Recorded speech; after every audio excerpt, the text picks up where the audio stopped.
welcome to the latest episode of Lean In Leander. I'm your host, Andrew Naudine, and we're back here in the home studio for a quick little collection, if you will, of thoughts. I've been thinking a lot about what's happening in our country as we approach our 250th anniversary. Now, there's an underpinning to this because the World Cup is obviously going on at the same time, and as you can tell by the jersey, I'm excited about our boys in blue and the way the U.S. men's national team has performed thus far. So tonight's July 1st, and it's a big night in case you hear this. Otherwise, I'm super excited to see what happens in our match against Bosnia-Herzegovina. But all that aside, I have been thinking a lot about the 250th anniversary of our country, and I put together a few thoughts just to kind of put it out there. So that's what this episode is about. I hope it makes you at least scratch your head and think a little bit. I don't know. I just felt compelled to do something, so here it is. Now, when you look at me, I know it can be hard to imagine, but I remember the bicentennial. I was 10 years old, and I recall the events that were defining that year included, obviously, bicentennial celebrations. Many described it as the biggest celebration ever. I lived in El Paso, Texas at the time, and I somewhat recall a stagecoach-centered celebration along with, obviously, substantial fireworks that 4th of July. When I look back on that year, it felt like there was something special about that moment. I remember the country was getting to know a peanut farmer from Georgia that would eventually become the president. It was also the year that the Viking landers made it to Mars. I remember the underlying idea of an underdog was amplified by the movie Rocky. And my sister was born that year, so I have a lot of anchors to core memories tied to that specific year, 1976. And as we started to look towards the Semiquincentennial, most often referred to as just 250, I found myself thinking about how much has happened over the last 50 years since 1976. Actually got me thinking a lot about things mostly centered around how much we have progressed as a country since I was born and how we're reflecting those things in our celebrations today. Now, I'm going to play you a clip from a recording my grandfather made. He was in the midst of immigrating from Mexico, and he had brought his family to the United States. And this is an example, in my opinion, of how much an overwhelming majority of immigrants viewed being American.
This is core to who we are as a country.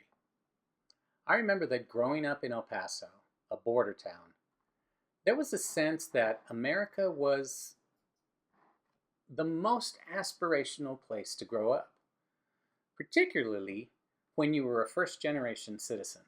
It was a point of great emphasis. But I had picked up on a sense of angst amongst my elders.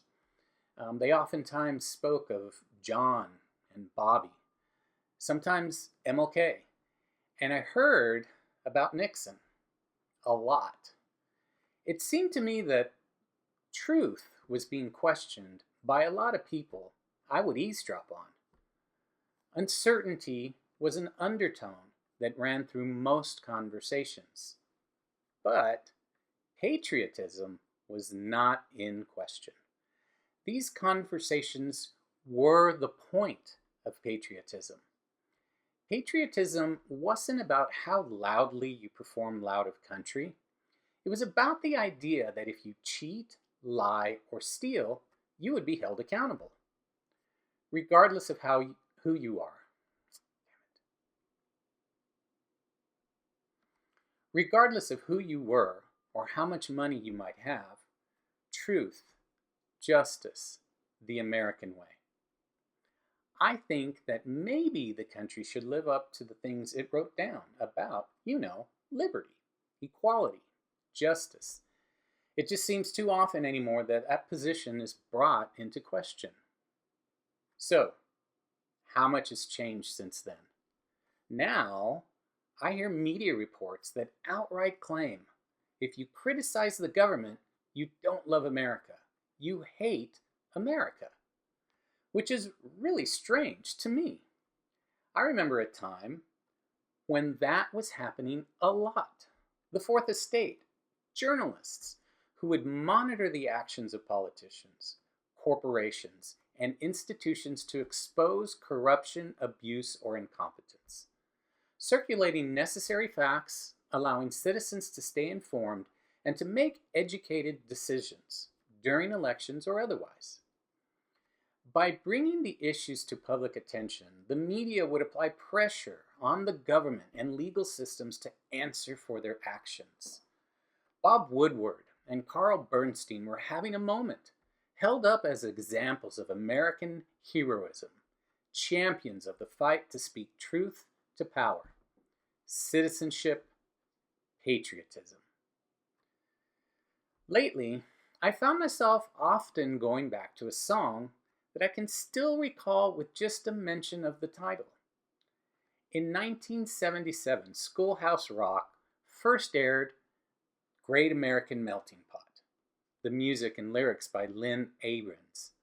It was performed by Lori Lieberman, and the animation was done by Kim and Guilford Productions. Now, copyright protections limit me from using it in the podcast, but let's look at the lyrics. They went like this. My grandmother came from Russia, a satchel on her knee. My grandfather had his father's cap he brought from Italy. They'd heard about a country where life might let them win. They paid the fare to America, and there they melted in. Lovely Lady Liberty, with her book of recipes. And the finest one she's got is the Great American Melting Pot. America was founded by the English, but also by Germans, Dutch, and French. The principle still sticks. Our heritage is mixed. So any kid could be the president. You simply melt right in. It doesn't matter what your skin, it doesn't matter where you're from or your religion. You jump right in to the Great American Melting Pot. Oh, what a stew, red, white, and blue. America was the New World, and Europe was the Old. America was the land of hope, and so the legends told. On steamboats by the millions, in search of honest pay, those 19th century immigrants sailed to reach the USA.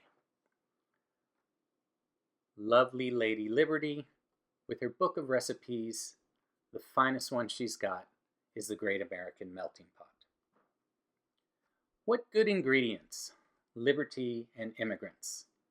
They brought the country's customs, their language and their ways. They filled the factories, tilled the soil, helped build the USA.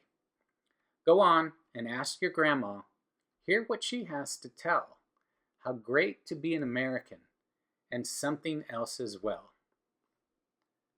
Lovely Lady Liberty, with her book of recipes, and the finest one she's got is the Great American Melting Pot.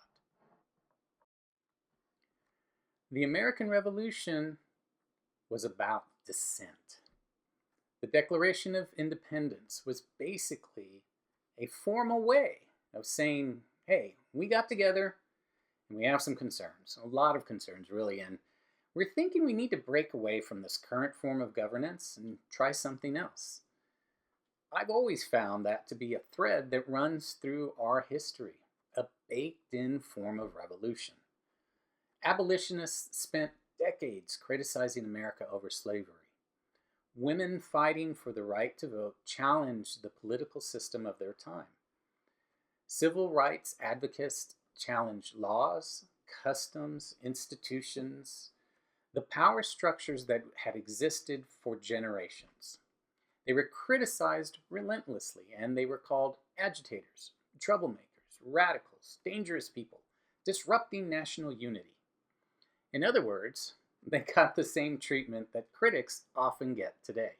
And yet now, we teach school children about many of these people as examples of Americans helping the country become better. Until we don't. And that's a whole topic for a podcast we won't go into today.